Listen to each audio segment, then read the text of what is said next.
umwami Hezekiya yaragwaye ngo ari ku mfiro, hanyuma abona umuvugishwa n'Imana araje aramubwira ngo mwami uko niko uhora hagize, avuze ngo tunganya ibyo mu rugo rwawe kuko ugira upfe utagikira.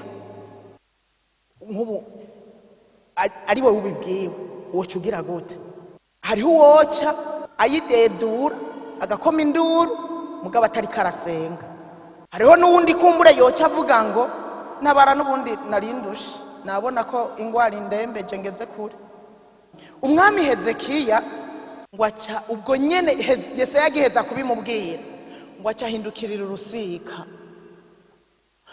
aravuga ati tegera yewe uhoraho, wibuke rimwe nakora, wibuke ko nagendera mu by'ukuri, wibuke za nkingi za Ashera na bomaguye, wibuke ko na kwizigiye n'umutima wanje wose. Ubwo usomye muri icyo gice cya 18 baravuga ukuntu Hezekiya yizigiye uhoraho, babana n'Imana akaramata ngo kuruta abami bose bamwitangiye imbere, mbere ngo n'abamuherukiye ngo nta muntu n'umwe yongeye kwizigira uhoraho ngo bafatane n'Imana akaramata nka Hezekiya.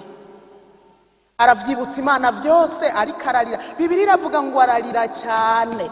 Mbega ariko ararira cyane yatemba aja mu nda bagabo. Bibiliya ivuze ngo Hezekiya yararize cyane. Mwomenyera yari karira ataryose zirikoroka, mwomenyera yari karatemba aja mu nda. Noneho Bibiliya yabivuze neza ku murongo wa 5 yavuze ngo numvise ugusenga kwawe, nabonye n'amosozi yawe. Bisigura ko Hezekiya yarize cyane n'amosozi arakoroka yibutse uhoraho ivyo yakoze. Mana uraretse ngo mpfa nyene ndagiye uko nyene, wibuke ko nakoze ibi, wibuke vya vyiza nakora. Erega gukora ivyiza nasanze bitwongera iminsi yo kubaho, dukora ivyiza kugira twongerwe iminsi yo kubaho. Haleluya. Imana yarumvise ayo majambo yose Hezekiya ariko aravuga, acabona n'amosozi ariko ararira. Imana ikiravuga ngo Yesaya ntiyari bwagere kure, subirayo vyihuta. Erega ndumvise ukurira kwa Hezekiya, ndabonye n'amosozi yiwe, subirayo umubwire uti burya ntugipfuye uzokira. Haleluya, haleluya. Burya ntugipfuye uzokira. Si ivyo gusa, ku myaka yawe warushigaje ndakongeye iyindi myaka 15.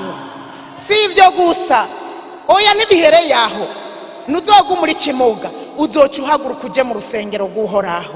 Yarazi ko ari navyo bimunezera Hezekiya, yamwemereye ibimunezera, uzoca uhaguruka uje mu rusengero rw'uhoraho.